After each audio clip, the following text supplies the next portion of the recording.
Hello, क्या हाल चाल है? बढ़िया है।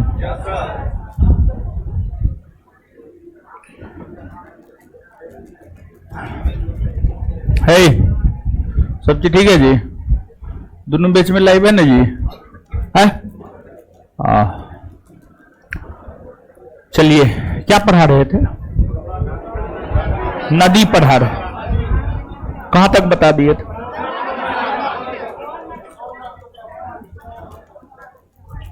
गंगा की सहायक नदी।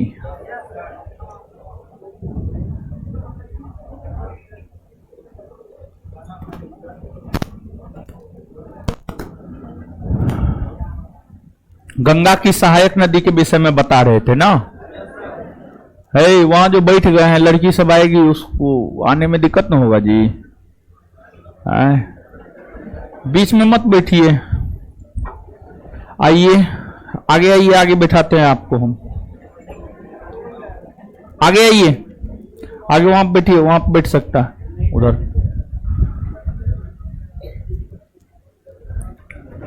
चलिए, ऐसे भी तो क्लास में उपस्थिति कम लग रहा है ना? ना कम लग रहा है ना? 5-5 गो है, 6-6 गो है, 7-7 गो है। लड़की लोग में थोड़ा कम लग रहा है। लड़की लोग जो है एकादशी कर रही होगी, नवरात्रा चल, नवरात्रा कर, एकादशी नहीं, सॉरी नवरात्रा कर रही होगी, सॉरी नवरात्रा। हेलो, आवाज सुनाई दिया? आए? जानते हैं होमवर्क, कल जो है एक लड़का हमको मैसेज किया रात में, हम तो सब बात बताइए देते हैं आपको। तो जो है तीसरा बैच का लड़का जो है मैसेज किया, यानी वो आरोप लगा रहा था कि इतना होमवर्क हमको क्यों देते हैं। वो बोल रहा था कि किसी बच्चा को खाने का कैपेसिटी है 5 रसगुल्ला, आप पूरा बाल्टी भर के खिला रहे, कैसे होगा? तो अरे होमवर्क में तो वही ना दे रहे हैं जो पढ़ाए। होमवर्क में वैसा तो कुछ नहीं दे रहे हैं कि जो कि हमने आपको नहीं पढ़ाया है, उतना तो आपको करना ही होगा। तो हम भी उसको मैसेज किए, बाबू जो पढ़ाए हैं वही होमवर्क दे रहे हैं। बताइए क्या सिचुएशन है कि होमवर्क देने पर भी लोग सुनाता है, तो उससे हमको खाक फर्क पड़ता है, हमको कुछ फर्क नहीं पड़ता है, समझे? है आवाज बर्बाद नहीं दीजिए जी। है क्या कर रहे हैं? बस आवाज को अथी करके कायम रखते हैं जी। है कहा आवाज को इधर उधर करते हो? कहाँ है दीपेन? कहाँ? उसको बुलाओ। अरे उसको बुला नहीं यार तुम।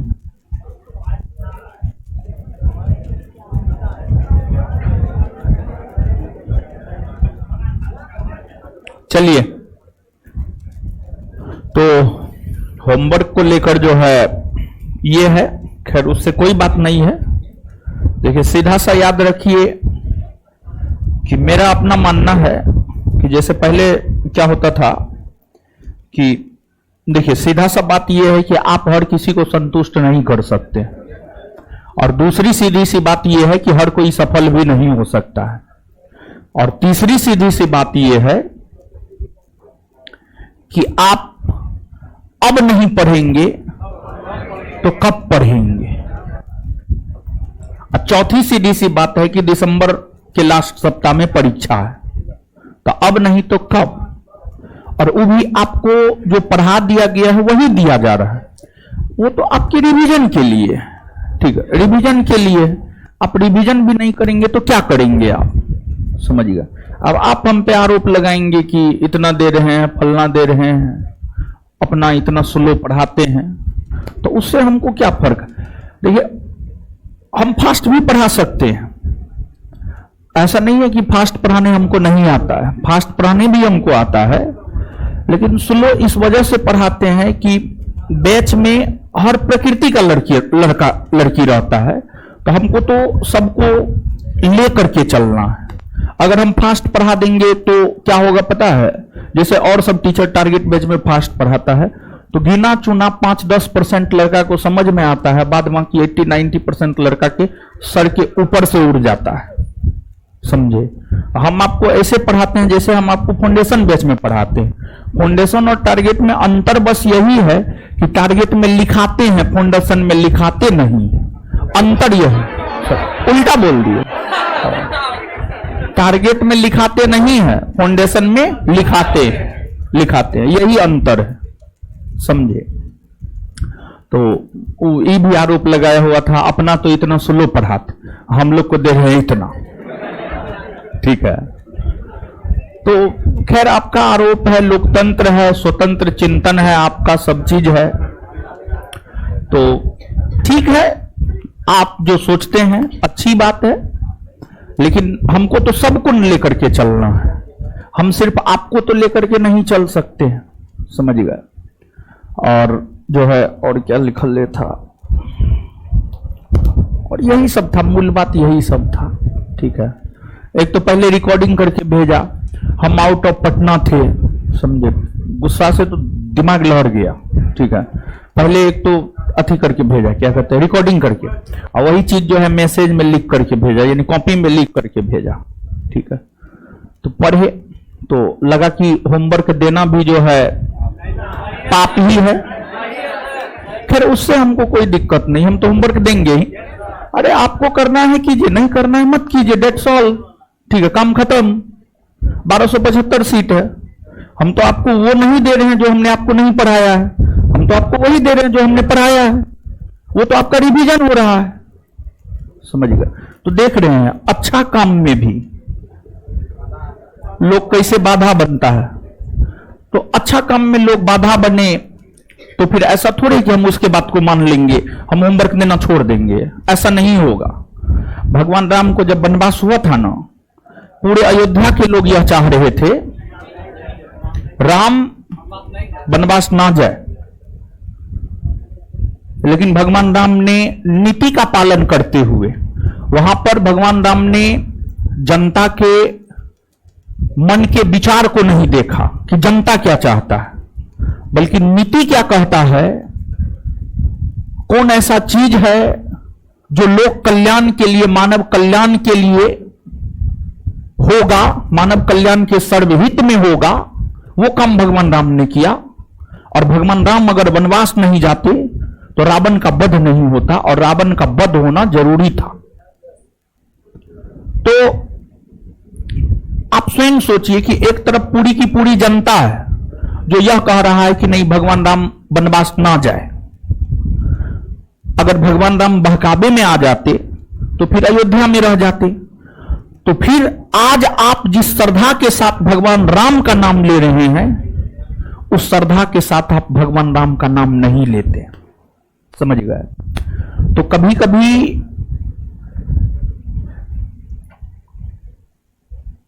जो हॉबी चीज है, यानी जनता का आवाज हावी हो, तो वहां पर कभी कभी जनता के आवाज को नहीं भी सुनना पड़ता है। जैसे अगर वो लड़का बोला इतना होमवर्क देते हैं, उसके कहने का भावार्थ यही था, तो अगर हम होमवर्क देना बंद करेंगे तो मेरे हजारों लड़का का कैरियर दांव पे लग जाएगा, हमको ये पता है। उसके विरोध करने मात्र से ऐसा थोड़े कि हम होमवर्क देना छोड़ देंगे, ऐसी कोई बात नहीं है। नीति जो कहता है उसके अनुसार हम चलेंगे। समझ गए? जो आपके सफलता के लिए जरूरी है उसके अनुसार हम चलेंगे। किसी के कहने पर अरे हम तो आपको सीधा सा बोले हैं कि हमारा नीति ऐसा है, हमारा स्ट्रेटजी ऐसा है कि टीचर कॉपी करता है, आप तो विद्यार्थी हैं। समझ गए? तो बात तो ऐसा है, आपसे नहीं हो पा रहा, आप छोड़ दीजिए, जाइए गाय भैंस खरीदिए, चराइए, दूध खाइए, शादी ब्याह कीजिए, बच्चा पैदा कीजिए, कम खत्म। समझिए? अरे आवाज को अथी करके काहे न रखता है तू लोग यार? ठीक है, आवाज को स्टेबल करके रखो। अब क्लास में आते हैं तो कोई कहता है बढ़ा हुआ है, कोई कहता है कम है। अरे यार, कम ज्यादा करना पड़ता तो मेरे आने से पहले कम ज्यादा करो, ठीक है, मेरे आने के बाद मत करो, ठीक है। इस सबको सिखा दो कि मेरे आने के पहले या मेरे आने के पहले सब चीज कर देगा, हम कोई आवाज कम ज्यादा नहीं, डिस्टरबेंस नहीं। चलिए आ जाइए। तो गंगा की सहायक नदी देखिए,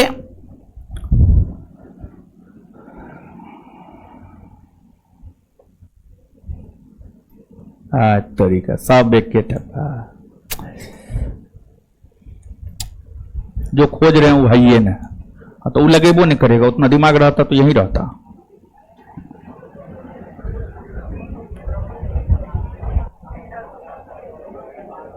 एक और दूसरा एगो भारत का मानचित्र आता है, कहां है जी?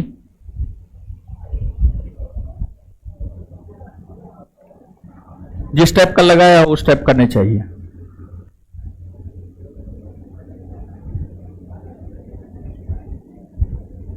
हाँ रुको रुको रुको रुको नहीं यार,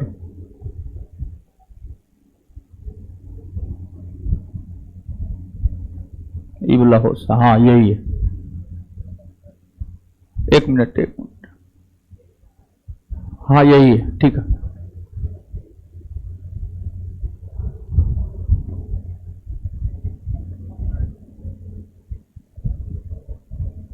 हाँ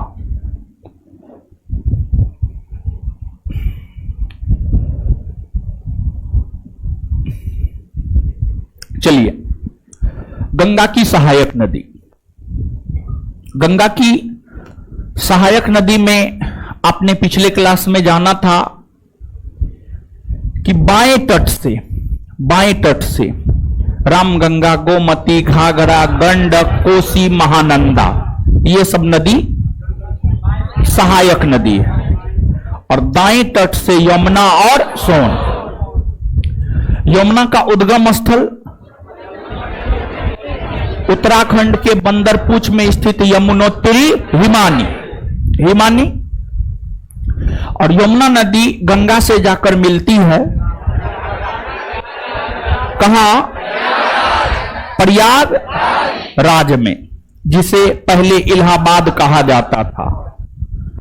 गंगा की सहायक नदियों में सबसे बड़ी सहायक नदी यमुना है, जिसकी लंबाई है 1326 किलोमीटर। 1326 किलोमीटर।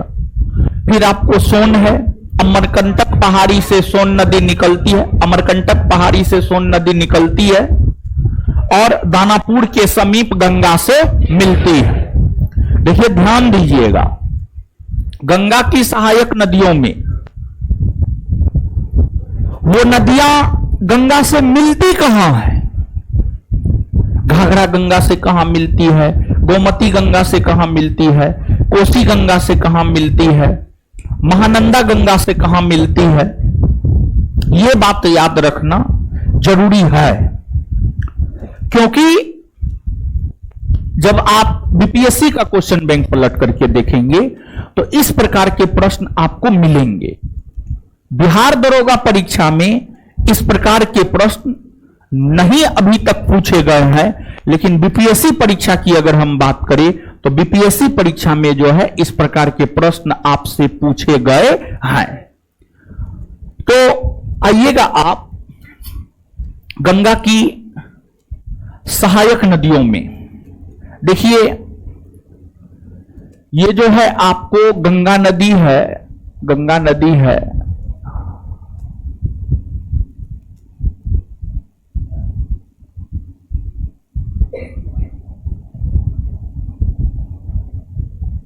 गंगा नदी है। गंगा की सहायक नदियों में जो गंगा की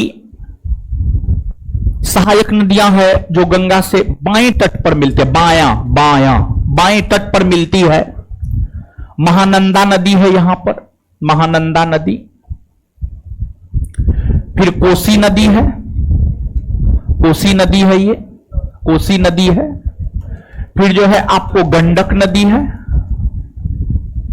गंडक नदी है, गंडक नदी है। फिर जो है आपको घाघरा नदी है, घाघरा नदी है।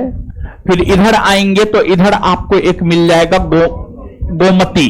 कौन नदी मिलेगा? गोमती। गोमती नदी मिलेगा। फिर इधर आएंगे तो आपको मिलेगा रामगंगा। कौन नदी मिलेगा? रामगंगा नदी। तो गंगा के सहायक नदियों में बाएं तट पर रामगंगा, गोमती, घाघरा, गंडक, कोसी, महानंदा, ये तमाम नदियां हैं। तो जो ये तमाम नदियां हैं, इन नदियों का उद्गम स्थल, कि कौन सी नदी निकलती कहां से है, इन नदियों का उद्गम स्थल यानी कौन सी नदी निकलती कहां से है। तो अगर बात करें हम लोग इधर से, और एक बात और ध्यान से सुनिएगा, क्योंकि यह प्रश्न भी किसी परीक्षा में पूछा गया है, एग्जैक्ट हमारे ध्यान में है नहीं। प्रश्न यह पूछा गया है, गंगा की सहायक नदियों में सबसे पूर्वी भाग में, सबसे पूर्वी भाग में गंगा से मिलने वाली उसकी सहायक नदी कौन है? आंसर हो जाएगा महानंदा। महानंदा। और ध्यान रखिए कि एक महानदी है और एक है महानंदा, दोनों अलग अलग नदी है, दोनों अलग अलग नदी है।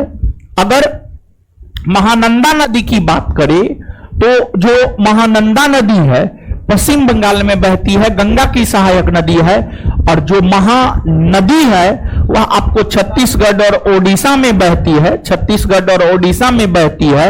इससे गंगा को कोई लेना देना नहीं है। गंगा नदी तंत्र अलग है और महानदी तंत्र जो है आपको अलग है, दोनों अलग अलग है। तो कुछ समझ पा रहे हैं आप?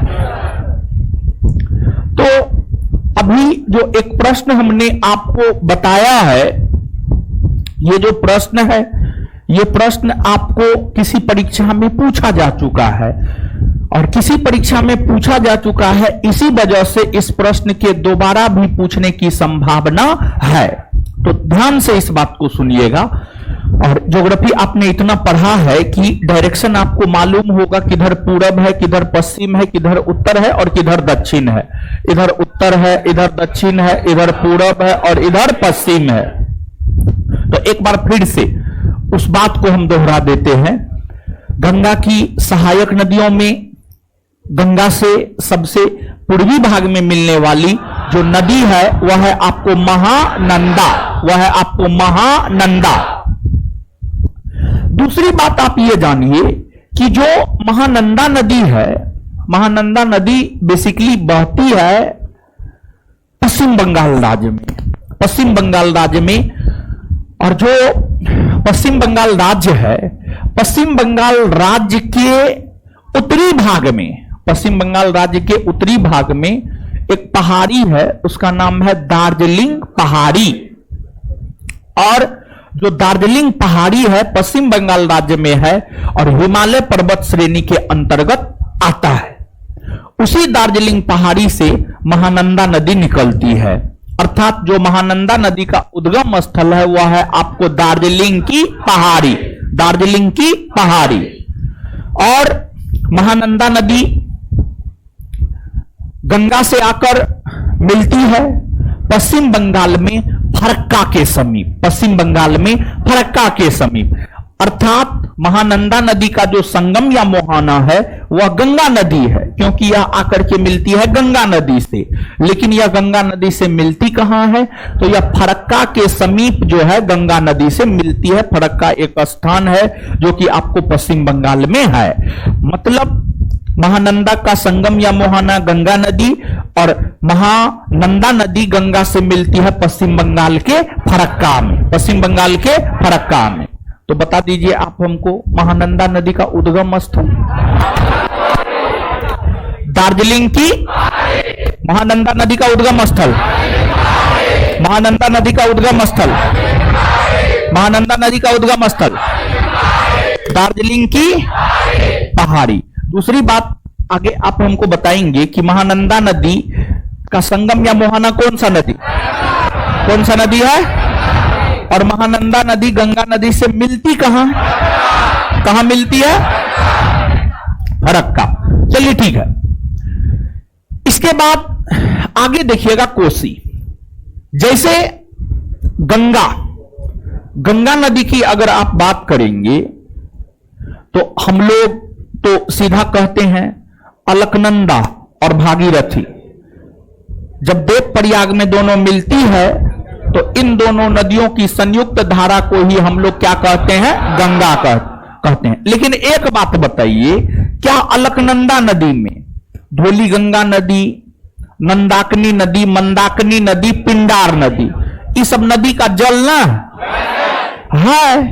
निश्चित तौर पर है, क्योंकि जो धौली गंगा, नंदाकिनी, पिंडार, मंदाकिनी है, ये सभी अलकनंदा की सहायक नदी है। ये सभी अलकनंदा की। तो गंगा नदी में कई नदियों का जल है। गंगा नदी में कई नदियों का जल है। विशेष तौर पर तो भागीरथी, मंदाकिनी, अलकनंदा, पिंडार, धौली गंगा, नंदाकिनी, ये सब नदी का जल है या नहीं है? एकदम है, 100% है। वैसे ही जो कोसी नदी है, आगे हम आपको कोसी नदी के विषय में बताने जा रहे हैं। कोसी नदी की अगर बात की जाए तो जो कोसी नदी है, कई नदियों के जल कोसी नदी में समाहित है। लेकिन कोसी नदी की जो मुख्य धारा है, जैसे गंगा की जो मुख्य धारा है अलकनंदा और भागीरथी है, उसी प्रकार से जो कोसी नदी की मुख्य धारा है वह है आपको अरुणा नदी। जो कोसी नदी की मुख्य धारा है वह है आपको अरुणा नदी। और जो कोसी नदी है उसका उद्गम स्थल है नेपाल में स्थित गोसाईथान चोटी। नेपाल में स्थित गोसाईथान चोटी की अगर हम बात करें तो नेपाल में स्थित जो गोसाईथान चोटी है वही कोसी नदी का उद्गम स्थल है। कोसी नदी सबसे पहले नेपाल में बहती है। नेपाल में बहने के बाद कोसी नदी बिहार में प्रवेश करती है और कोसी नदी कटिहार के कुर्सेला के समीप गंगा से आकर मिलती है। अर्थात कोसी नदी का जो उद्गम स्थल है उसको लेकर आप कह सकते हैं गोसाईथान चोटी। जो संगम या मोहाना है उसको लेकर आप कह सकते हैं गंगा नदी। कहां मिलती है गंगा से? तो कटिहार के कुर्सेला में। अगली बात यह है कि जो आपको कोसी नदी है, कोसी नदी की अगर आप बात करेंगे तो कोसी नदी के जल स्तर में जब भी वृद्धि होता है तो जो अपना उत्तरी बिहार है बाढ़ग्रस्त हो जाता है। उत्तरी बिहार बाढ़ग्रस्त हो जाता है और उत्तरी बिहार के बाढ़ग्रस्त होने का सबसे बड़ा कारण है कोसी नदी के जल स्तर में वृद्धि का होना। कोसी नदी से होने वाले बाढ़ को रोकने के लिए कोसी नदी पर एक परियोजना का निर्माण किया गया है जिसे कोसी परियोजना कहा जाता है। और हमारे ख्याल से हमको ऐसा लगता है कि यह किसी परीक्षा का पूछा हुआ प्रश्न है। निम्नलिखित में से कौन ऐसी परियोजना है जो बाढ़ को नियंत्रित करने के लिए स्थापित किया गया है? तो इस प्रश्न का सही उत्तर हो जाएगा कोसी परियोजना। कोसी परियोजना की अगर आप बात करेंगे तो जो कोसी परियोजना है, कोसी परियोजना का निर्माण विशेष तौर पर बाढ़ को नियंत्रित करने के लिए ही किया गया है। यह किसी परीक्षा का पूछा हुआ क्वेश्चन है। ऐसे आपके बिहार दरोगा परीक्षा में नहीं पूछा है लेकिन पूछा जा सकता है। और कोसी नदी के जलस्तर में वृद्धि होने के कारण ही उत्तरी बिहार में बाढ़ आता है और लगभग प्रत्येक वर्ष उत्तरी बिहार बाढ़ग्रस्त होता है। पहले के तुलना में तो कम हो रहा है लेकिन फिर भी प्रत्येक वर्ष जो है आपको कोसी नदी के जल स्तर में जब वृद्धि होता है तो पूरा का पूरा उत्तरी बिहार जो है आपको बाढ़ग्रस्त हो जाता है। और कोसी नदी के विषय में कहा जाता है बिहार ही नहीं, भारत ही नहीं, बल्कि पूरे संसार में मार्ग परिवर्तन करने में एकदम माहिर नदी है। मार्ग परिवर्तन करने में, समझ गए। मान लिया जाए कि कोसी नदी सुपौल में बह रही है, तो मार्ग परिवर्तन करके कब मधेपुरा घुस जाए, कब सहरसा घुस जाए, कोई अता पता नहीं है। शाम में देखिए सुपौल में बह रही है, सुबह में पता चलेगा सहरसों घुस गया है कोसी नदी का जल, समझ गए। तो मार्ग परिवर्तन करने में बड़ी माहिर है।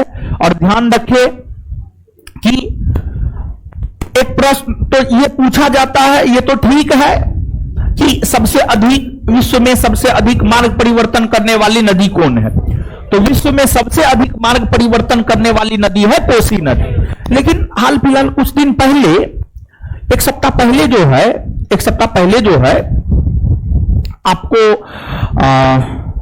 एक क्वेश्चन बैंक देख रहे थे, उसमें यह प्रश्न था कि उसमें यह प्रश्न यही था कि निम्नलिखित में से कहां की नदियां मार्ग परिवर्तन करने में माहिर है। तो उसमें ऑप्शन क्या क्या था देखिएगा। ऑप्शन क्या था उसमें था हिमालय की नदियां, प्रायद्वीपीय भारत की नदियां, बंगाल की खाड़ी में जल गिराने वाली नदियां, अरब सागर में जल गिराने वाली नदियां।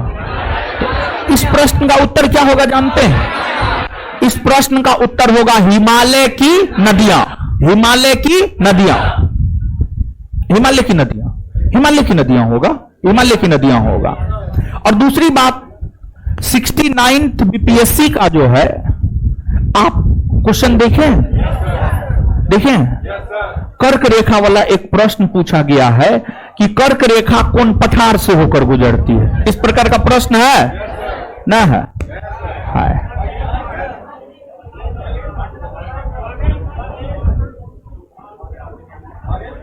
आप लोग देखिए, हाल फिलहाल में हुए परीक्षा के प्रश्नों को देखिए।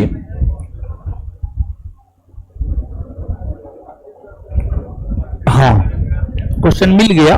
क्वेश्चन ये था,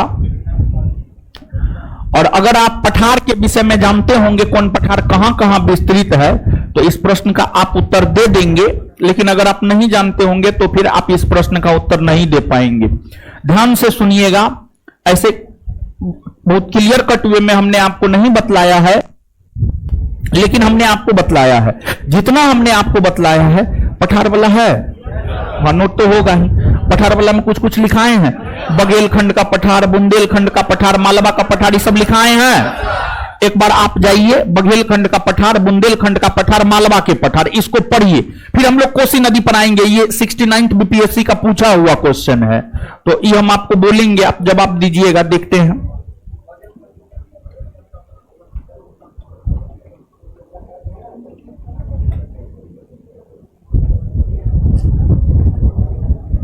बघेलखंड, बुंदेलखंड पढ़िए, मालवा पढ़िए। बघेलखंड, बुंदेलखंड, मालवा लिखाए हैं। ये बात बघेलखंड बुंदेलखंड वाला मेरे ख्याल से लिखाए हैं, लिखाए हुए नहीं लिखाए हैं, मालवा भी लिखाए हैं। वही तो पढ़े उसको आप।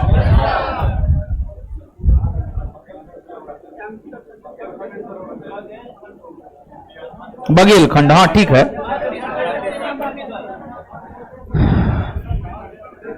हीरो सब। बघेलखंड, बुंदेलखंड और मालवा पढ़े? अच्छा, एक बात बताइए, मालवा का पठार कौन राज्य में? अच्छा, दूसरी बात बताइए, बुंदेलखंड पठार कौन राज्य में? बुंदेलखंड मध्य प्रदेश और मारेंगे छत्तीसगढ़, मुंह तोड़ देंगे हम। बुंदेलखंड कहां है जी? उत्तर प्रदेश और मध्य प्रदेश। उत्तर प्रदेश और सबको बुंदेलखंड उत्तर प्रदेश मध्य प्रदेश पर है। आपको स्पेशल हम दूसरा पढ़ा दिए। अच्छा, बघेलखंड छत्तीसगढ़ और दूसरी बात आप हमको ये बताइए कि जो कर्क रेखा और भारतीय मानक समय रेखा, ये दोनों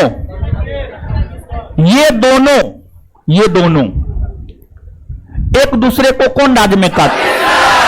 और दूसरी बात आप हमको ये बताइए, बताए हुए हम आपको, कौन से दो ऐसे राज्य हैं जहां से कर्क रेखा और भारतीय मानक समय रेखा दोनों गुजर?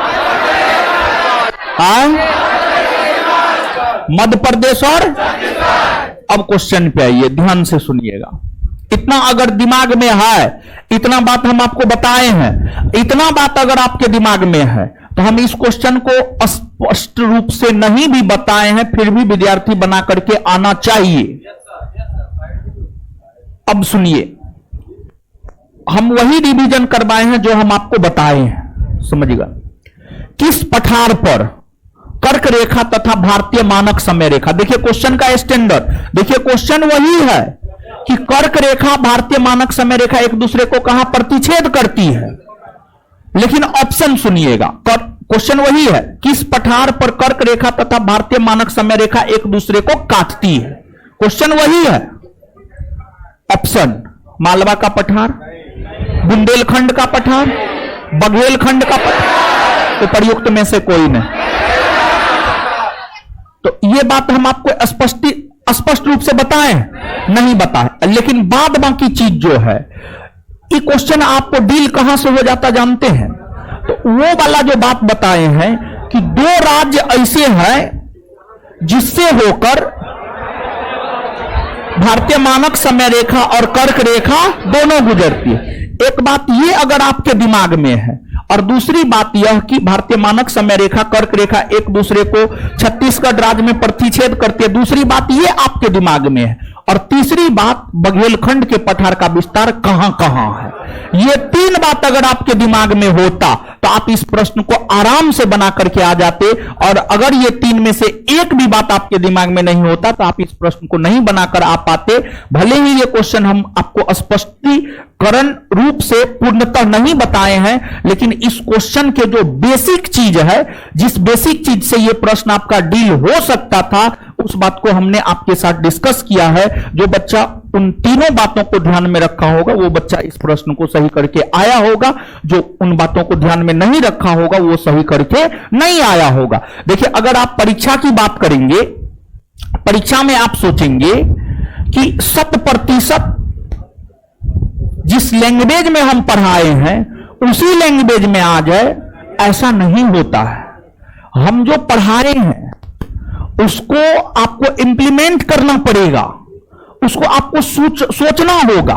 देखिए, परीक्षा हॉल में क्वेश्चन और ऑप्शन देख करके आपके अंदर में जो है उसको बाहर निकालना है, उसको सोचना है, तब जाकर के आप परीक्षा में बेहतर करके आ पाते हैं, समझिएगा। नहीं तो आप कितनों भी पढ़ लीजिएगा, वो बहु प्रश्न आया है, वो बहु प्रश्न नहीं आता है।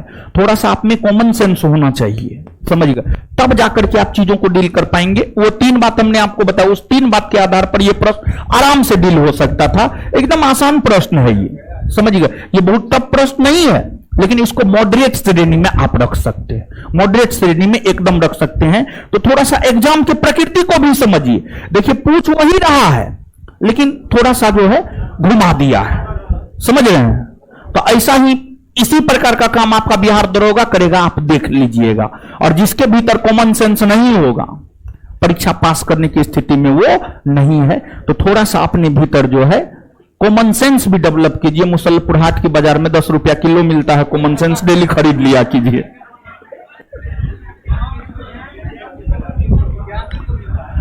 चलिए, तो ये जो है ना, एक आइडिया दिए हैं हम आपको, सोचने का एक तरीका दिए, समझिए। और इसी सब बात पर बहुत विद्यार्थी क्या करता है, गौर कर लेता है।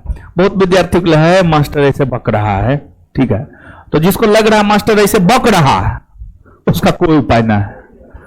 जो इस बात को समझा है, और इस बात को समझा होगा बहुत कम लोग, हमको पता है आपका स्टैंडर्ड, समझ गए। तो चलिए अब आ जाइए, याद करते हैं। तो सुनिए ना, पहले याद कर लेते हैं कोसी नदी वाला, फिर 2-4-5 को पॉइंट लिखेंगे, क्योंकि हमने आपको 2-4-5 पॉइंट यहां पर ऐसा बताया है जो किसी परीक्षा में पूछा गया है, जिसके आगे भी पूछने की संभावना है। तो जो है बताइएगा आप हमको, कोसी नदी का उद्गम स्थल गोसाई थान चोटी। कोसी नदी का उद्गम स्थल, कोसी नदी का उद्गम स्थल, और गोसाई थान चोटी है नेपाल में। गोसाई थान चोटी कहां है? कोसी नदी का उद्गम स्थल, कोसी नदी का उद्गम स्थल, और कहां है गोसाई थान? अच्छा, सबसे पूरे विश्व में, पूरे संसार में सबसे अधिक मार्ग परिवर्तन करने वाली वो नदी, पूरे विश्व में सबसे अधिक मार्ग परिवर्तन करने वाली नदी कौन नदी है? कोसी नदी। चलिए ठीक है, इसके बाद जो है आप आगे हमको बतलाइएगा कि जो है किस नदी के जल स्तर में वृद्धि होने की वजह से उत्तरी बिहार बाढ़ग्रस्त हो जाता है। कौन नदी? कोसी नदी। इसके बाद जो है आगे बताइएगा आप हमको, कोसी नदी का संगम या मोहना क्या है? क्या है? गंगा। कोसी नदी का संगम या मोहना? संगम या मोहना? अच्छा, कोसी नदी जो है गंगा नदी से मिलती कहां? कटिहार के, कटिहार के कुर्सेला में मिलती है, कटिहार के कुर्सेला में मिलती है। चलिए ठीक है, इसके बाद कोसी की जो मुख्य धारा है उसे हम लोग क्या कहते हैं? अरुणा। क्या कहते हैं? कोसी की जो मुख्य धारा उसे हम लोग क्या क्या कहते हैं? क्या कहते हैं? अरुणा कहते हैं। ठीक है, अब नीचे से एक आध को पॉइंट लिखिएगा तो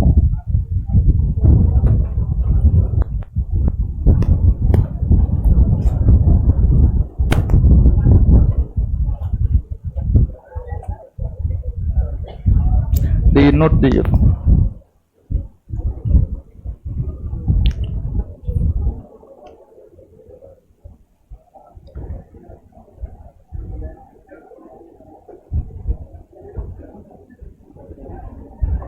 लिखिएगा।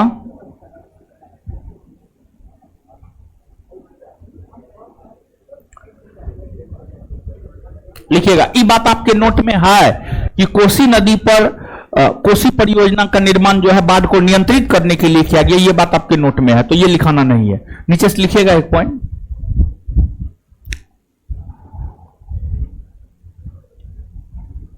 सामान्यतः सामान्यतः सामान्यतः हिमालय से निकलने वाली नदियां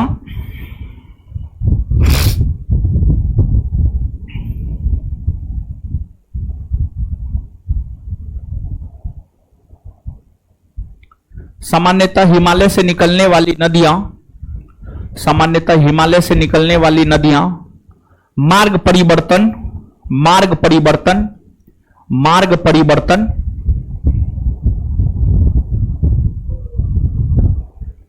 सामान्यतः हिमालय से निकलने वाली नदियां मार्ग परिवर्तन करने में माहिर है। सामान्यतः हिमालय से निकलने वाली नदियां मार्ग परिवर्तन करने में माहिर है। एक वही पॉइंट भी लिख लीजिए। कौन? ये अभी जो बताए, ठीक है। देखिए, क्योंकि एक एग्जांपल हम देना चाहते हैं, आप समझिएगा। बीपीएससी 69 भी ये पूछा है कि महात्मा गांधी को जो है चंपारण सत्याग्रह के दौरान महात्मा गांधी का जान कौन बचाया? 69 बीपीएससी में भी पूछा है, और ये प्रश्न इससे पहले भी एक बार बीपीएससी में पूछा है ना। तो देख रहे, क्वेश्चन रिपीट कर रहा है। तो ये प्रश्न बीपीएससी में पूछा है, हो सकता है आपके बिहार दरोगा में पूछ दे। फिर ऐसे सब बात है आपके नोट में, उस प्रश्न के लायक हर बात आपके नोट में है, बस आपके सोचने का तरीका थोड़ा बेहतर होता तो आप बना करके आ जाते। तो क्वेश्चन जिस रूप में पूछा है उस रूप में भी आप लिख लीजिए, ज्यादा बेटर होगा। सेम क्वेश्चन मान लिया जाए, दोहरा दे, समझिएगा। क्योंकि जब आप बिहार दरोगा का क्वेश्चन बैंक देखेंगे तो उसमें कर्क रेखा कौन राज्य से गुजरती, कौन राज्य से नहीं गुजरती, ये पूछा गया प्रश्न है। मकर रेखा भारतीय मानक समय रेखा कौन राज्य से गुजरती है, नहीं गुजरती, ये भी पूछा गया प्रश्न है। तो ये सब बड़ी फेवरेट टॉपिक है परीक्षा का। तो जैसे बीपीएससी इस बार ये पूछा है, ये क्वेश्चन जो अभी हमने आपको बतलाया है, हो सकता है आपका दरोगा इसी क्वेश्चन को रिपीट ना कर दे, ऐसा होता है कई दफा। तो इसलिए इसको इसी भाषा में लिख लीजिए जिस भाषा में आपके इसमें है, ठीक है, क्वेश्चन में है। तो नीचे से लिखिएगा बघेलखंड, बघेलखंड, बघेलखंड, होशियारी से लिखिएगा बघेलखंड, बघेलखंड, बघेलखंड, बघेलखंड के पठारी क्षेत्र में, बघेलखंड के पठारी क्षेत्र में कर्क रेखा, कर्क रेखा और भारतीय मानक समय रेखा, बघेलखंड के पठारी क्षेत्र में कर्क रेखा और भारतीय मानक समय रेखा एक दूसरे को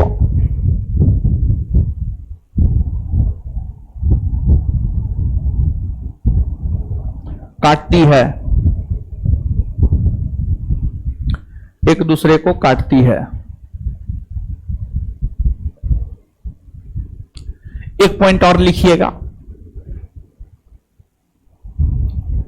गंगा की सहायक नदियों में, गंगा की सहायक नदियों में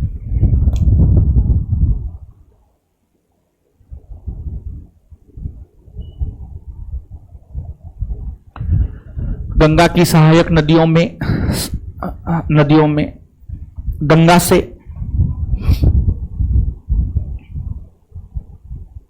गंगा की सहायक नदियों में गंगा से सबसे पूर्वी भाग में, सबसे पूर्वी भाग में, सबसे पूर्वी भाग में मिलने वाली, सबसे पूर्वी भाग में मिलने वाली, सबसे पूर्वी भाग में मिलने वाली नदी महानंदा है, नदी महानंदा है, महानंदा है।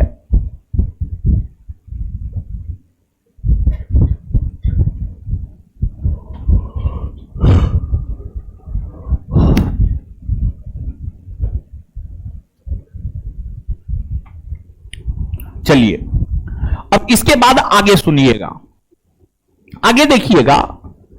गंगा की सहायक नदियों में एक है आपको राम गंगा नदी, एक है आपको राम गंगा नदी। देखिए जो राम गंगा नदी है, राम गंगा नदी जो है आपको उत्तराखंड, समझिएगा उत्तराखंड, उत्तराखंड एक हिमालयी राज्य है।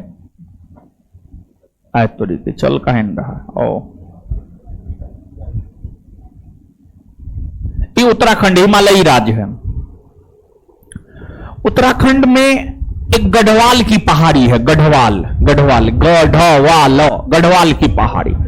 पूछा जाता है आपसे गढ़वाल की पहाड़ी कौन राज्य में है, तो गढ़वाल की पहाड़ी है उत्तराखंड राज्य में। कहां है? उत्तराखंड राज्य में।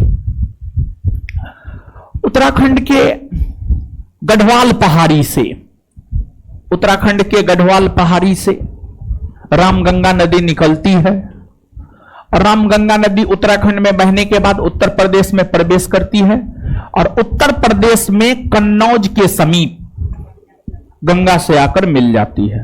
उत्तर प्रदेश में कन्नौज के समीप गंगा से आकर मिल जाती है। अर्थात रामगंगा नदी का उद्गम स्थल उत्तराखंड में स्थित गढ़वाल की पहाड़ी, संगम या मोहाना गंगा नदी, और मिलती कहां है? कन्नौज में। और यह जो रामगंगा नदी है, रामगंगा नदी की जो सबसे बड़ी विशेषता है, जहां से प्रश्न पूछा जाता है, जहां से प्रश्न पूछा गया है और जहां से आगे भी प्रश्न पूछा जाएगा, वह यह है कि कौन ऐसा राष्ट्रीय उद्यान है जिससे होकर रामगंगा नदी गुजरती है। देखिए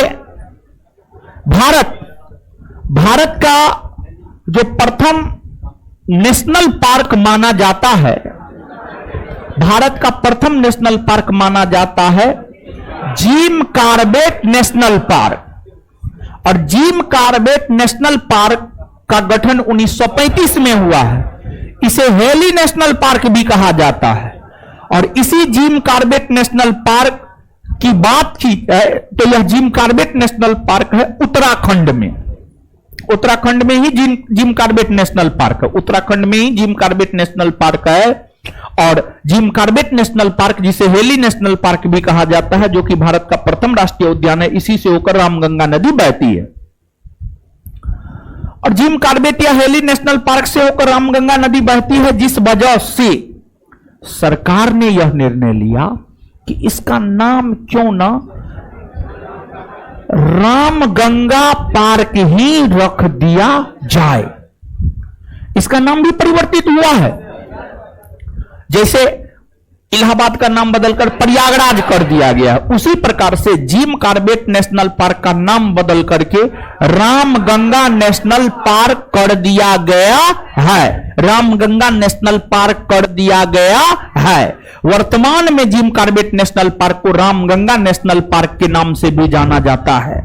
समझिए, यह प्रश्न मेरे ख्याल से कई बार कई परीक्षा पूछा है और आगे भी परीक्षा में यह प्रश्न आने की संभावना है, इसमें कतई कोई दोराई नहीं है।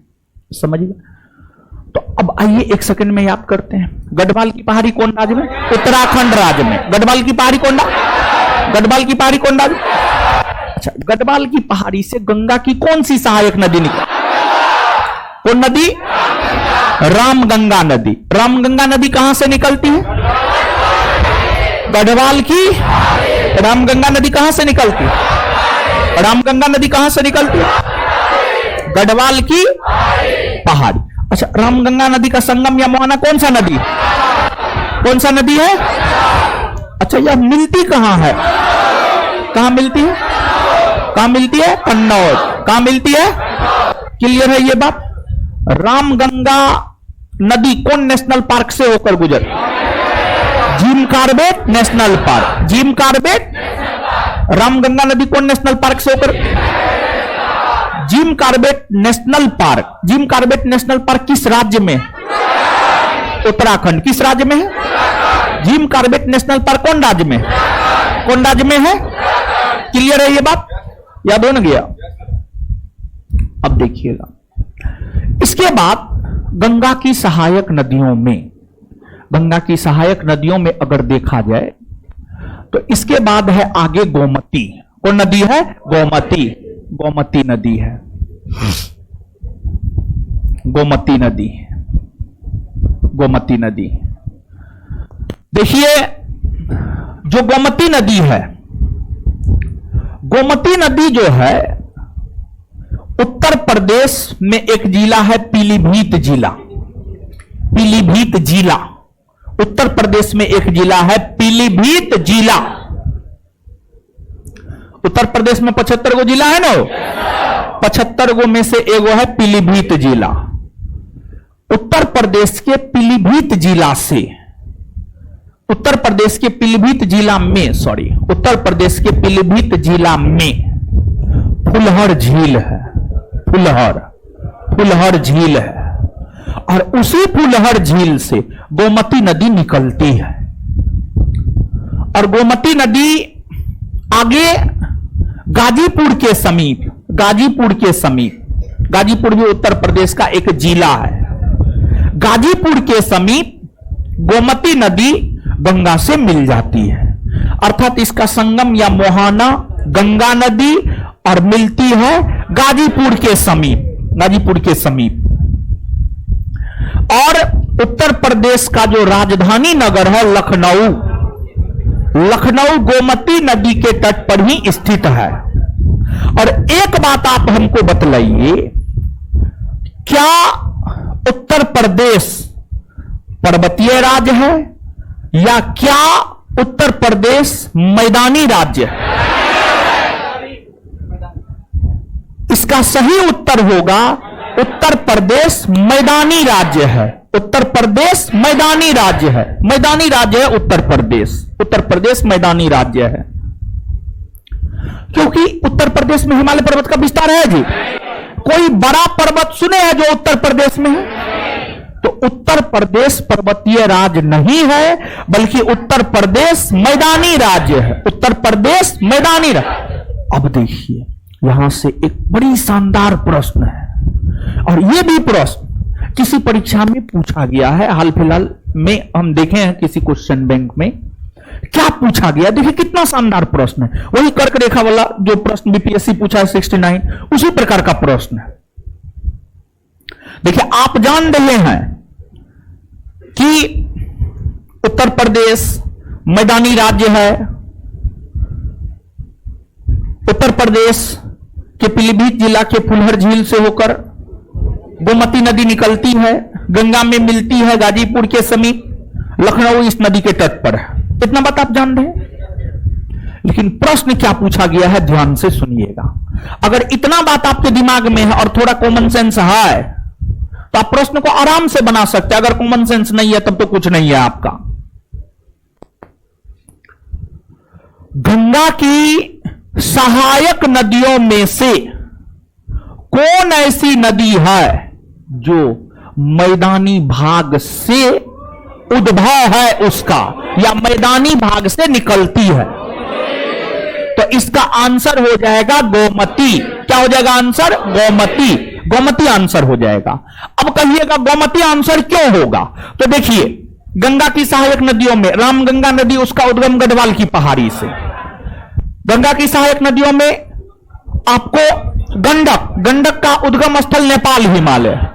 कोसी का उद्गम स्थल गोसाईथान पर्वत चोटी। महानंदा का उद्गम स्थल दार्जिलिंग की पहाड़ी। यमुना का उद्गम स्थल यमुनोत्री हिमानी। सोन का उद्गम स्थल अमरकंटक की पहाड़ी। तो सब तो पहाड़ीय पर्वतीय क्षेत्र है।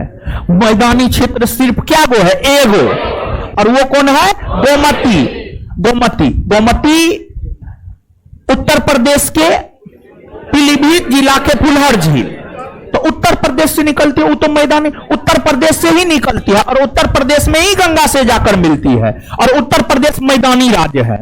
अगर थोड़ा कॉमन सेंस होगा तो नहीं बना लेते क्वेश्चन। और वही अगर इतना जानते, जितना नोट में है इतना जानते हुए भी अगर आपके पास कॉमन सेंस नहीं है तो क्या आप क्वेश्चन बना पाएंगे? तो समझ रहे हैं। तो नीचे से इस पॉइंट को लिख लीजिएगा। आप में से अधिकतर को कॉमन सेंस नहीं, हमको पता है ये बात। ठीक।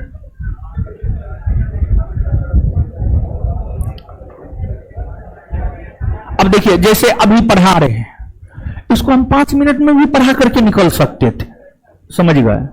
लेकिन फिर इतना जो बताए हैं इतना थोड़े बता पाते हैं, समझे। लिखिए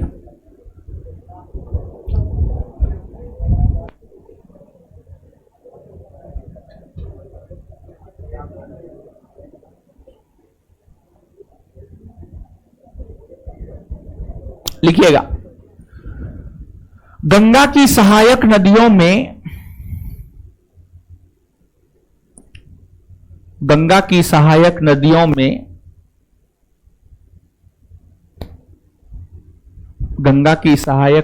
में गोमती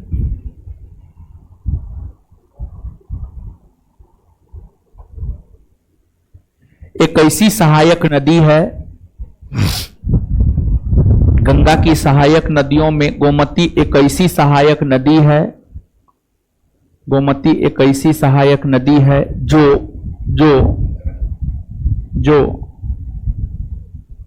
मैदानी क्षेत्र से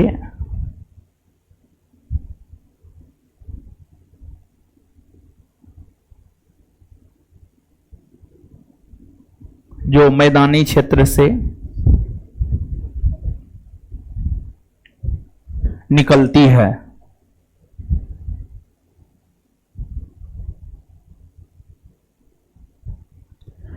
चलिए हो गया। गंगा की कौन सहायक नदी मैदानी क्षेत्र से कौन निकलती है? गोमती का उद्गम स्थल फुलहर झील, फुलहर गोमती का उद्गम स्थल, गोमती का उद्गम स्थल संगम या मोहाना, संगम या मोहाना गंगा, संगम या मोहाना, संगम या मोहाना गंगा से कहां मिलती है, कहां, गाजीपुर, कहां, लखनऊ कौन नदी के तट पर, गोमती, लखनऊ कौन नदी के, लखनऊ कौन नदी के तट। चलिए इसके बाद आगे है घाघरा। देखिए घाघरा नदी की अगर आप बात करेंगे, घाघरा का युद्ध सुने हैं जी, इसी घाघरा नदी के तट पर ही हुआ था। और घाघरा का युद्ध मध्यकालीन भारतीय इतिहास का एक ऐसा युद्ध था जो जल और स्थल दोनों भाग में लड़ा गया था। घाघरा का युद्ध हुआ था बिहार के अफगानी मूल के शासक महमूद लोदी और बाबर के बीच, और हुआ था ये 6 मई 1529, 6 मई 1529 को हुआ था घाघरा का युद्ध, समझिएगा। चलिए घाघरा, देखिए जो घाघरा नदी है यह तिब्बत के पठारी क्षेत्र के मापचाचुंग हिमनद से निकलती है। तिब्बत के पठारी क्षेत्र के, नेपाल के बाद इधर आइएगा तिब्बत हो जाएगा, तिब्बत के पठारी क्षेत्र के मापचा चुंग हिमनद,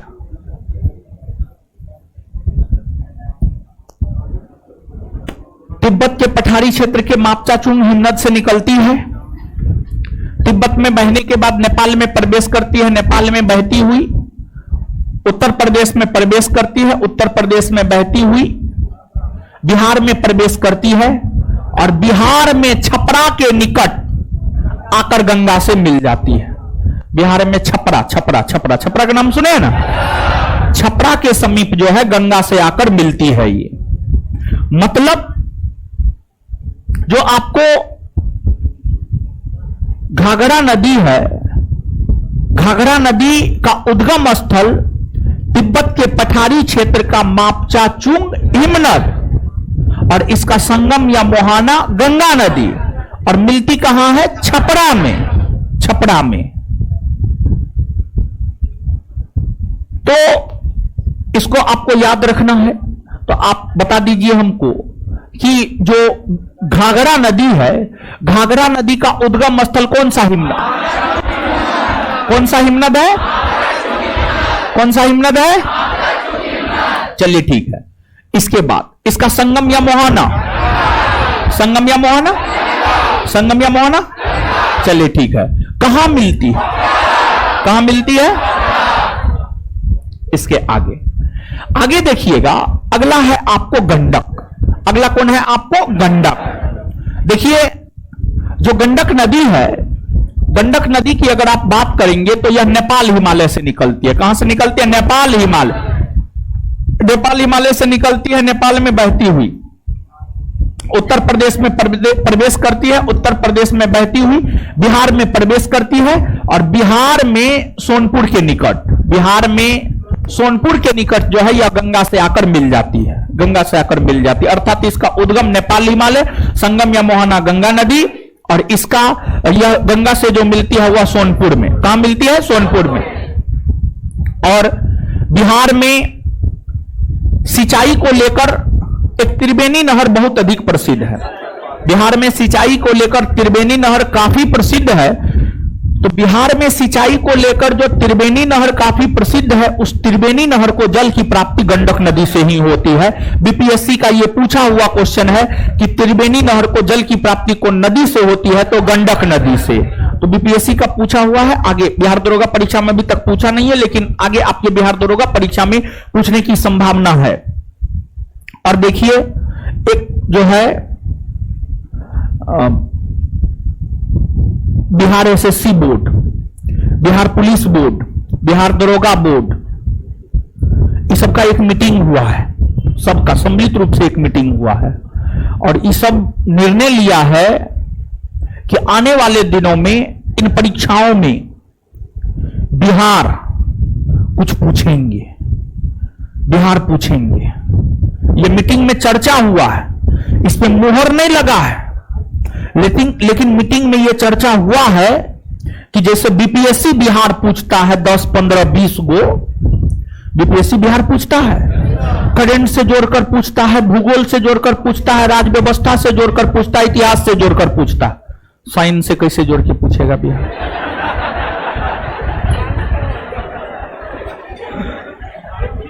तो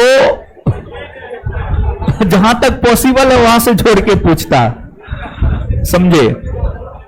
तो ये चर्चा हुआ है बोर्ड में कि बिहार का प्रश्न पूछेंगे, लेकिन इस पर पक्की मुहर नहीं लगी है कि अभी हम बता दें कि नहीं पूछेगा ही, ऐसी बात नहीं है।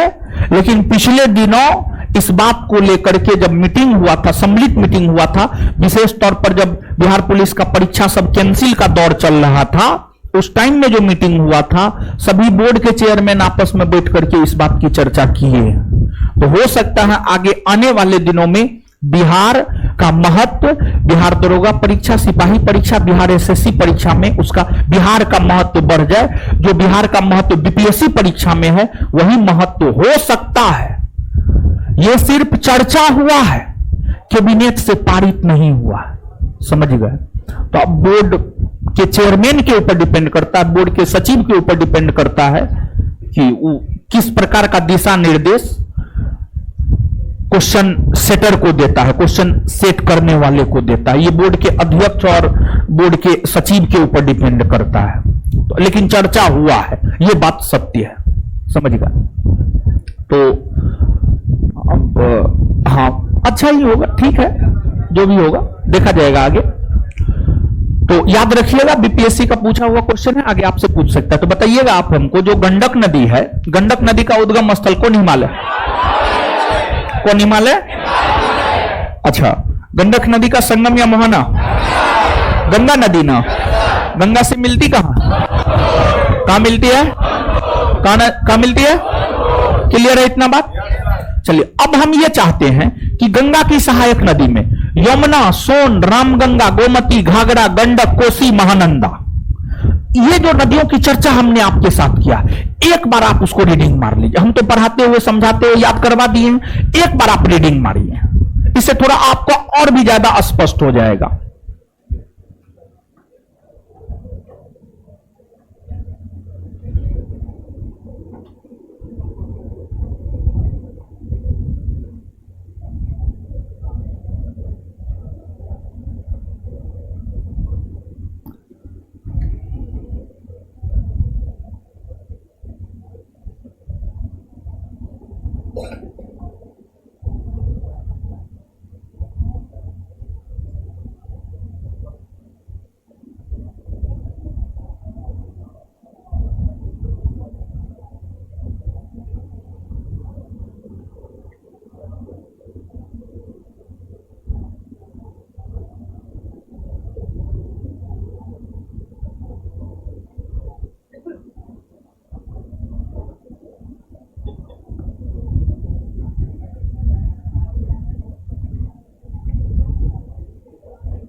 पढ़ लिए?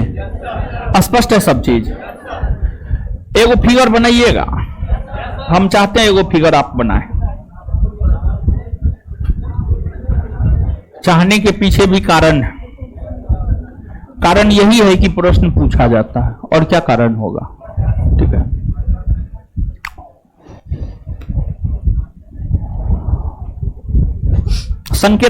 संकेतात्मक फिगर जो है बना लीजिए, जरूरी है। ठीक है,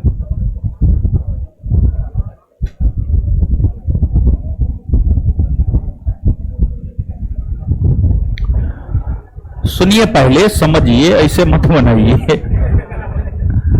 गंगा नदी है ये। कौन नदी है? गंगा नदी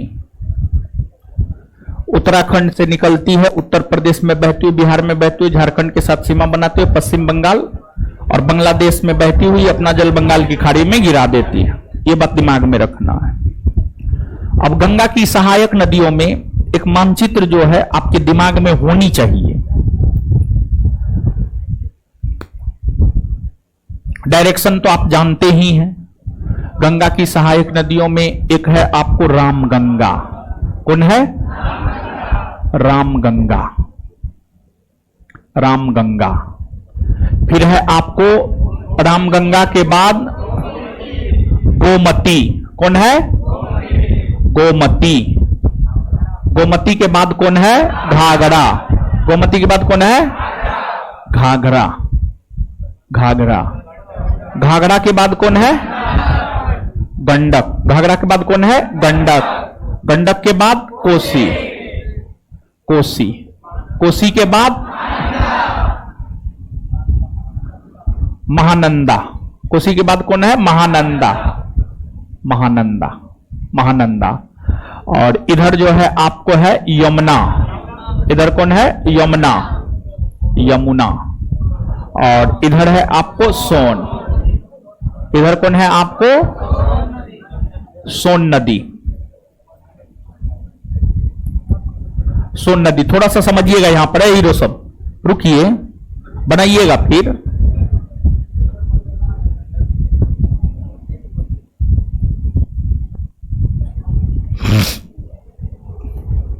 देखिए, ये मानचित्र आपके लिए बेहद आवश्यक है। एक तो ये मानचित्र दो बात स्पष्ट करता है आपको, कौन सी नदी गंगा में बाएं तट से मिलती है और कौन सी नदी गंगा में दाएं तट से मिलती है। ये दायां तट और ये बायां तट। ये बायां तट। दूसरी बात, इन नदियों में गौर कीजिएगा आप थोड़ा सा। ठीक है, पहले क्या होता था जानते हैं? यह पूछा जाता है, यह पूछा जाता था निम्नलिखित में से कौन गंगा की सहायक नदी है। अब विद्यार्थी को यह बात याद हो गया है, तो इसलिए अब यहां से प्रश्न नहीं आता है। अब थोड़ा डीप में जाता है। जैसे विद्यार्थी को यह बात याद हो गया है कि कर्क रेखा भारतीय मानक समय रेखा छत्तीसगढ़ में एक दूसरे को प्रतिच्छेद करती है, तो प्रश्न वही पूछा लेकिन ऑप्शन दूसरा दे दिया। डीप हो गया क्वेश्चन, मॉडरेट हो गया क्वेश्चन, समझ गए? तो वही बात करता है परीक्षा। अरे जो सिलेबस है महाराज वहीं से पूछेगा, या तो हल्का पूछे या डीप में जाकर के पूछेगा तो वही। और एक बात आप ध्यान में रखिएगा, हम आपको अभी बोल रहे हैं, इस बार भी परीक्षा में 10-15 क्वेश्चन एकदम अटपटा रहेगा जो आपको हवा तक नहीं लगेगा। वो 10-15 क्वेश्चन परीक्षा में रिजल्ट निर्धारित नहीं करता है। आप परीक्षा का जब क्वेश्चन पेपर देखेंगे आप उस टाइम में हल्ला करेंगे। हम अभी से आपको बोल रहे हैं 10-15 क्वेश्चन एकदम अटपटा रहेगा जो आपसे नहीं बनेगा, जो आप पहली बार सुने होंगे। लेकिन आप यह भी बात जानिए कि वो प्रश्न रिजल्ट डिसाइड नहीं करता है। आप जो पढ़े हैं वहां से जो प्रश्न बनाएंगे वही आपके रिजल्ट को डिसाइड करेगा। कुछ समझ पा रहे हैं हम क्या इशारा कर रहे हैं?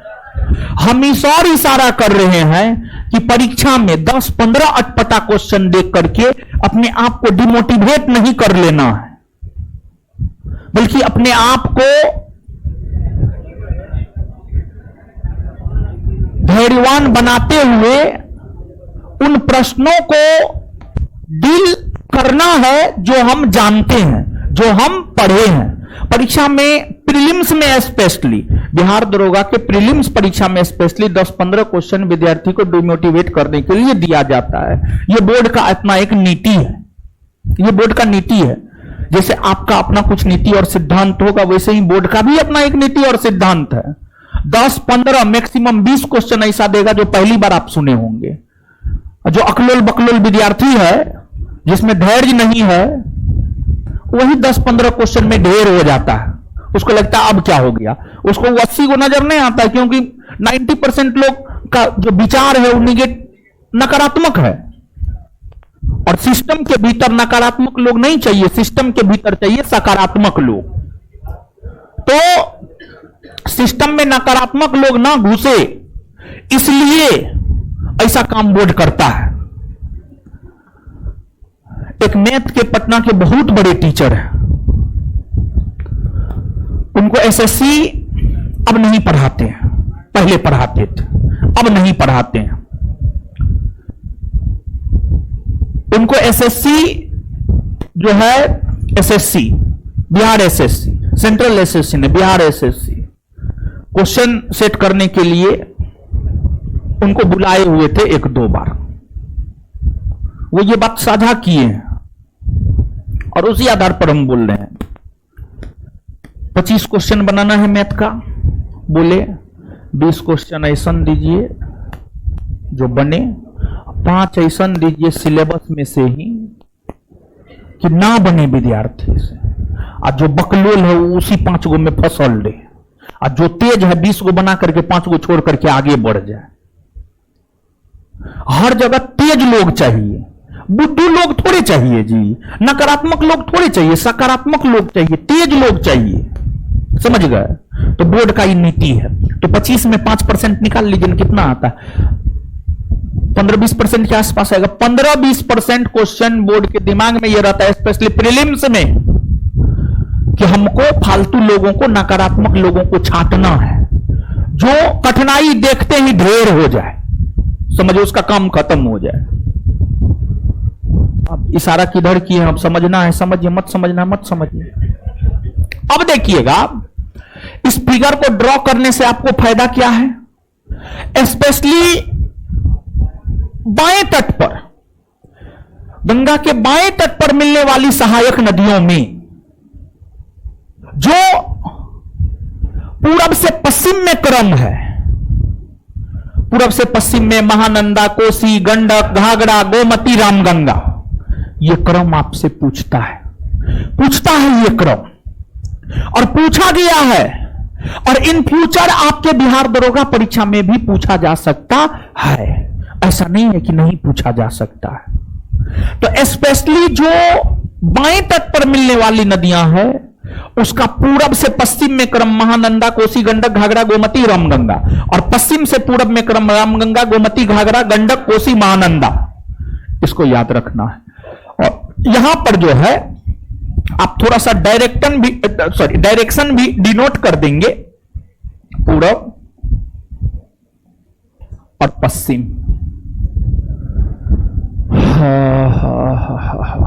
पूरब और पश्चिम, ठीक है? समझ में आया कुछ? हाँ, तो ये बात है। तो इसको ड्रॉ कर लीजिए, मेरे ख्याल से बेनिफिशियल रहेगा आपके लिए इन फ्यूचर। समझ गए? इसको ड्रॉ करना है आपको।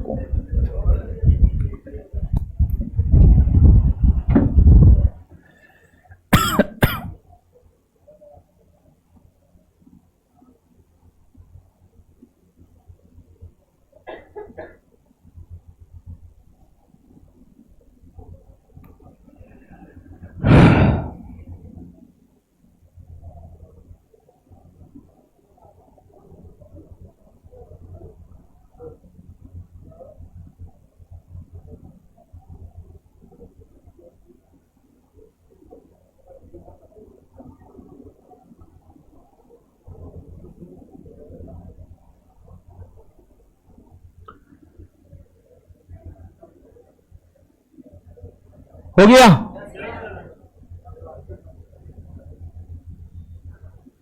आज परीक्षा पास करने की स्ट्रेटजी से संबंधित 2-3 बड़ी बढ़िया बात बतला है। जो समझे होंगे वो समझे होंगे, आज इनके ऊपर से गया होगा। समझे? विद्यार्थी पहला क्लास में कहेगा स्ट्रेटजी बताइए। स्ट्रेटजी एक दिन में क्लियर नहीं हो जाता है, पढ़ाते पढ़ाते सब चीज क्लियर होता है। ठीक है, एक दिन का स्ट्रेटजी एक के दिन जैसा होता है, समझे? एक दिन नहाए 7 दिन नहीं नहाइएगा तो क्या होगा? गंदा होइएगा ना जी। डेली नहाइएगा तब साफ रहिएगा, समझे? क्लियर है जी? आगे बढ़ना जाए। हाँ,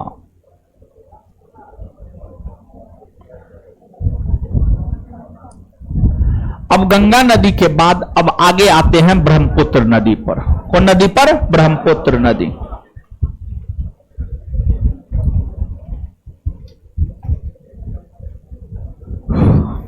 ब्रह्मपुत्र नदी, ब्रह्मपुत्र नदी होगा मेरे ख्याल से। ब्रह्मपुत्र ने है, हाँ, ब्रह्मपुत्र नदी। देखिए, जो ब्रह्मपुत्र नदी है यह पूर्ववर्ती नदी का उदाहरण है। और जो ब्रह्मपुत्र नदी है, ब्रह्मपुत्र नदी तिब्बत के मानसरोवर झील के चेमयूंगदुंग हिमनद से निकलती है। ब्रह्मपुत्र नदी तिब्बत के मानसरोवर झील के चेमयूंगदुंग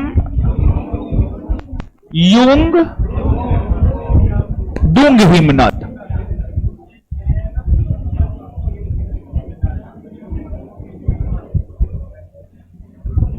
चेमयूंगदुंग हिमनद से निकलती है।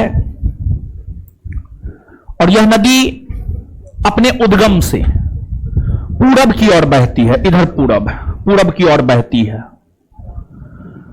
यह नदी अपने उद्गम से पूरब की ओर बहती है। यह नदी सबसे पहले तिब्बत में बहती है।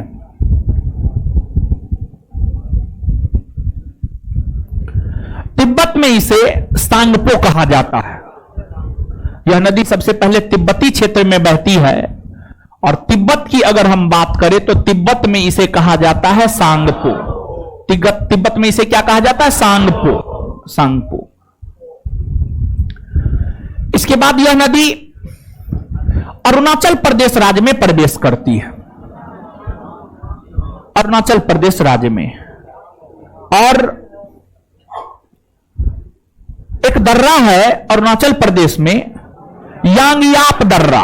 कौन सा दर्रा है? यांगयाप दर्रा। अरुणाचल प्रदेश में यह नदी यांगयाप दर्रा से प्रवेश करती है और यू टर्न लेती है और यू प्रकार की आकृति बनाती है। यू मतलब इस प्रकार की आकृति बनाती है। यहां पर देखिए ना, इस प्रकार की देखिए, ऐसी आकृति बनाती है। तो ब्रह्मपुत्र नदी यांगयाप दर्रे के समीप भारत के अरुणाचल प्रदेश राज्य में प्रवेश करती है और यू प्रकार की आकृति बनाती हुई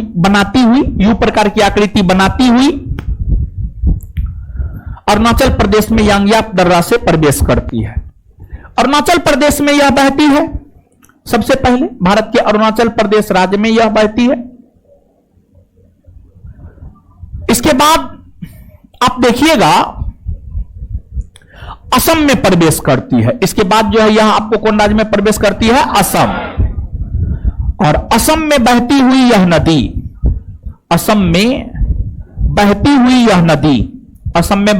यह नदी बांग्लादेश में प्रवेश करती है। और बांग्लादेश में आकर के यह मेघना से मिलती है और मेघना के नाम से ही अपना जल बंगाल की खाड़ी में गिराती है। तो ब्रह्मपुत्र नदी का उद्गम स्थल तिब्बत के मानसरोवर झील के चेमयूंगदुंग हिमनद, संगम या मोहना बंगाल की खाड़ी। किस नाम से बंगाल की खाड़ी में अपना जल गिराती है? तो मेघना के नाम से। और यह बहती कहां कहां है? तो तो तिब्बत के पठारी क्षेत्र में भारत और बांग्लादेश में, तिब्बत के पठारी क्षेत्र में भारत और बांग्लादेश में। इसे अलग अलग क्षेत्रों में अलग अलग नामों से जाना जाता है, जैसे इसे तिब्बत में सांगपो, अरुणाचल प्रदेश में दिहांग दिबांग, अरुणाचल प्रदेश में दिहांग दिबांग, असम में ब्रह्मपुत्र, असम में ब्रह्मपुत्र, बांग्लादेश में जमुना, बांग्लादेश में जमुना, जमुना, और अपना जल गिराती है मेघना के नाम से। कौन नाम से? मेघना के नाम से। कौन नाम से? मेघना के नाम से। और ब्रह्मपुत्र नदी की जो लंबाई है वह है आपको लगभग 2900 किलोमीटर है, 2900 किलोमीटर इसकी लंबाई है। और जो ब्रह्मपुत्र नदी है, इस ब्रह्मपुत्र नदी पर ही असम राज्य में, असम राज्य में सदिया से धुबरी के बीच, असम राज्य में सदिया से धुबरी के बीच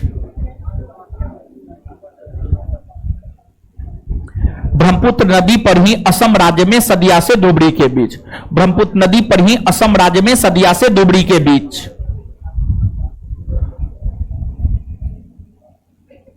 जो है आपको नेशनल वाटरवे नंबर 2, राष्ट्रीय जलमार्ग संख्या 2 का विस्तार देखने को मिलता है। नेशनल वाटरवे नंबर 2, राष्ट्रीय जलमार्ग संख्या 2 का विस्तार असम राज्य में ब्रह्मपुत्र नदी पर सदिया से धुबरी के बीच देखने को मिलता है। इसका निर्माण 1988 ईस्वी में हुआ है और इसकी लंबाई 891 किलोमीटर है, 891 किलोमीटर। इसका निर्माण 1988 ईस्वी में हुआ है और इसकी लंबाई है 891 किलोमीटर। ब्रह्मपुत्र की कई सारी सहायक नदियां हैं,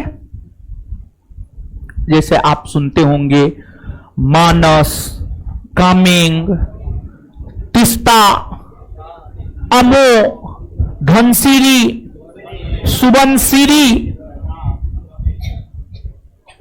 ये सभी जो है आपको ब्रह्मपुत्र की सहायक नदियां हैं। ये सभी ब्रह्मपुत्र की सहायक नदियां हैं।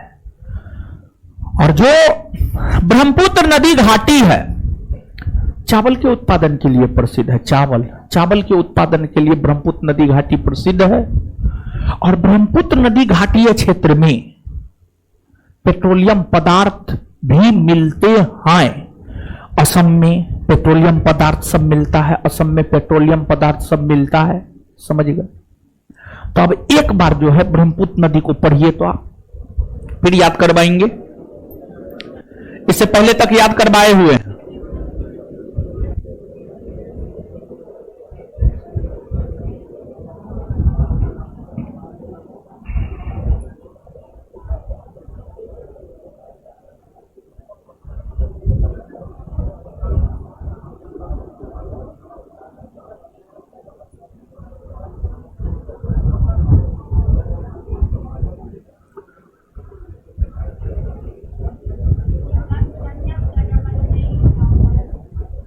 है क्या नहीं लिखा हुआ है तो छोड़िए न, क्या होगा, सब चीज लिख ले रहे, कोई जरूरी नहीं है। पढ़ लिए, आइए याद करते हैं। बताइए हीरो सब, ब्रह्मपुत्र नदी का उद्गम स्थल, उद्गम स्थल। अच्छा एक बात बताइए, जो ब्रह्मपुत्र नदी है वह अपने उद्गम से पूरब की ओर बहती है या पश्चिम? किधर बहती है? किधर बहती है? पूरब की ओर। और इसके बाद आगे बताइए, यह भारत में कौन राज्य से प्रवेश, कौन राज्य से, कौन दर्रा से प्रवेश कर, कौन दर्रा से? अच्छा, इसके बाद अरुणाचल प्रदेश के बाद भारत के कौन राज्य में बहती, और फिर और बांग्लादेश में बहती हुई अपना जल कहां गिराती, यानी ब्रह्मपुत्र नदी का संगम या मोहाना। अच्छा, कौन नाम से अपना जल गिराती, कौन नाम से? मेघना। कौन नाम से?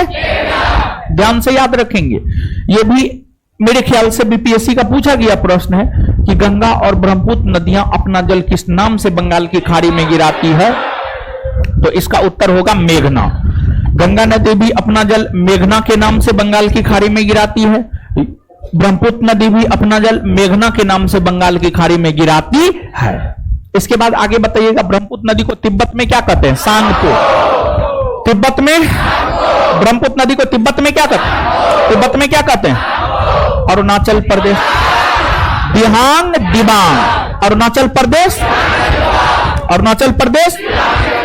दिहांग दिबांग, दिहांग दिबांग। और असम ब्रह्मपुत्र। असम में ही ब्रह्मपुत्र नदी को ब्रह्मपुत्र कहा जाता। असम में और बांग्लादेश में जमुना। बांग्लादेश में जमुना। और इसके बाद जो है, इसकी लंबाई कितनी है? 2900 किलोमीटर। लंबाई कितनी है? 2900 किलोमीटर। लंबाई कितनी है? 2900 किलोमीटर। और इसके बाद आगे बताइएगा, राष्ट्रीय जलमार्ग संख्या 2 कौन नदी पर? ब्रह्मपुत्र नदी पर। राष्ट्रीय जलमार्ग संख्या 2 कौन नदी पर? राष्ट्रीय जलमार्ग संख्या 2 कौन नदी पर? कौन नदी पर है? और राष्ट्रीय जलमार्ग संख्या 2 ब्रह्मपुत्र नदी पर कहां से कहां? ये आपके बीपीएससी का पूछा, सॉरी बिहार दरोगा का पूछा हुआ क्वेश्चन है। आपके बिहार दरोगा का ये पूछा हुआ क्वेश्चन है, राष्ट्रीय जलमार्ग संख्या 2 कहां से कहां तक विस्तृत है? कहां से कहां? सदिया से। अच्छा, इसका निर्माण कब हुआ है? इसकी लंबाई क्लियर है, इतना याद हो गया। और अब जो है आगे सुनिएगा, आगे जो है आपको फाउंडेशन बैच में हम कल ही छुट्टी दे दी है, ठीक है? तो फाउंडेशन बैच में कल ही छुट्टी दे दिए हैं। तो आगे जो है आप लोगों से यही रिक्वेस्ट है कि आप लोग घर मत जाइए,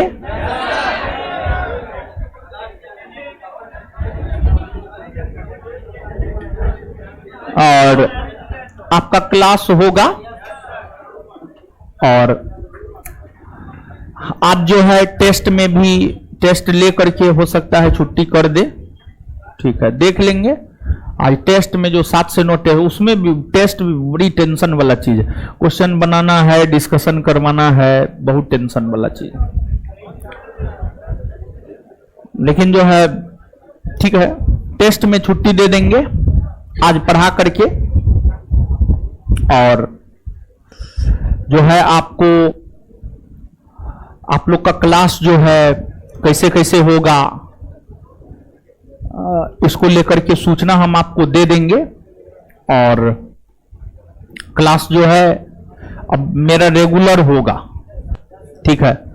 यानी कल की अगर हम बात करें तो कल सुबह में 10 से 12 मेरा क्लास है। कल ऐसे इकोनॉमिक्स का क्लास है, लेकिन 10 से 12 हम ले लेंगे। अब 12 से 1-1:30 बजे तक इकोनॉमिक्स का क्लास चलेगा, ठीक है? तो कल सुबह में 10 बजे से मेरा क्लास आपके बैच में है, और हम पढ़ाएंगे क्या? ज्योग्राफी। और मेरा टारगेट ये रहेगा, कल हम क्लास में सब चीज स्पष्ट कर देंगे। तो 1.5 घंटा तो पढ़ाएंगे ही, 10:30 से 12, लेकिन उसके अलावा भी थोड़ा एक्स्ट्रा क्लास लेंगे। और थोड़ा एक्स्ट्रा क्लास लेकर के जो है ज्योग्राफी को प्रयास करेंगे खत्म कर देने का, समझ गए? ये छुट्टी में जो है, दशहरा के छुट्टी में, और दशहरा का छुट्टी जम करके दिए हैं फाउंडेशन बैच में, और लगभग 10 दिन का छुट्टी दिए हैं फाउंडेशन में, लगभग 10 दिन का छुट्टी है। तो आपका क्लास, मेरा यह प्रयास रहेगा कि आपका क्लास बंद एक दिन भी ना रहे, एक दिन भी ना बंद रहे, समझ गए? लेकिन यही है कि क्लास जो है ना, यहां के बदले हो सकता है वहां हो जाए, यहां के बदले हो सकता है वहां हो जाए। लेकिन कल की अगर हम बात करें, कल की अगर हम बात करें, जो आने वाला कल है, यहीं पर होगा और कल मेरा क्लास होगा 10 से 12। फाउंडेशन बैच मेरा बंद है तो हम सो करके क्या करेंगे? तो आपको हम आकर के पढ़ाएंगे, आपको आकर के पढ़ाएंगे। और इस 10 दिन में थोड़ा सा एक्स्ट्रा क्लास, इस डेढ़ घंटा तो 10 दिन 1.5 घंटा तो चलबे करेगा। थोड़ा सा हम भी देख लेंगे कि कितना घंटा में खत्म होगा, ठीक है? उस अनुसार जो है देखना ना होगा कितना घंटा में खत्म होगा। 10 दिन में 1.5 घंटा मतलब 15 घंटा। 15 घंटा में खत्म होगा नहीं, ठीक है? नहीं होगा 15 घंटा। होने के लिए तो हो जाएगा, 15 घंटा में हो जाएगा। होने के लिए, करने के लिए तो कहिएगा। तो अभी जो बात हम 1.5 घंटा में बताओ उसको 10 मिनट में बता सकते, समझे? तो होने के लिए हो जाएगा, लेकिन करना है जब सब चीज इतना सलीके से हो रहा है, इतना अच्छे से हो रहा है, समझ गए? तो सब चीज अच्छे से हो है कि ना, समझ गए? तो अच्छा से करवाएंगे। अरे हम लोग को कभी हड़बड़ी देखे हैं कि टारगेट बैच है तो हड़बड़ी है, जल्दी खत्म करके दूसरा बैच देना है? ऐसा हड़बड़ी ना है हमको, समझे? सिलसिलेवार ढंग से हम लोग आराम से पढ़ाएंगे, पूरे सिलेबस को पढ़ाएंगे। आपको जो सोचना है आप सोचते रहे, आपसे हमको कोई फर्क नहीं पड़ता, क्योंकि हमको पता है विद्यार्थी को क्या चाहिए, कितना चाहिए, कैसे चाहिए, समझिएगा? तो जो है कल मेरा क्लास है, सबसे पहले यहीं पर है, और फिर उसके बाद इकोनॉमिक्स का क्लास होगा, ठीक है?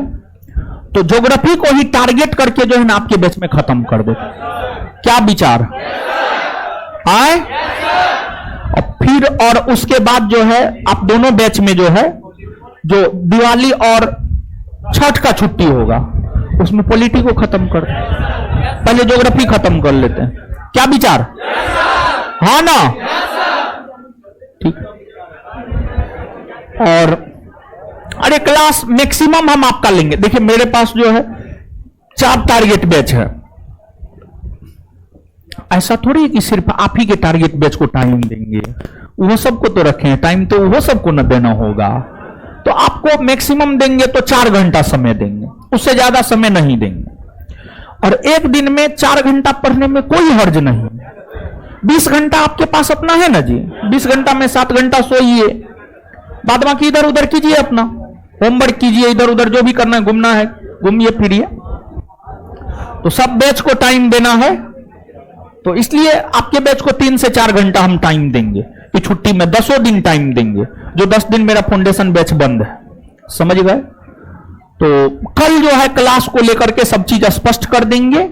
और कल मेरा क्लास है 10:30 से 12, और फिर जो है उसके बाद इकोनॉमिक्स का क्लास होगा। और कल हम क्लास के विषय में पूरा ये डाटा दे देंगे कि कैसे कैसे आपका क्लास होगा, ठीक ना? समझ में आ गया ना?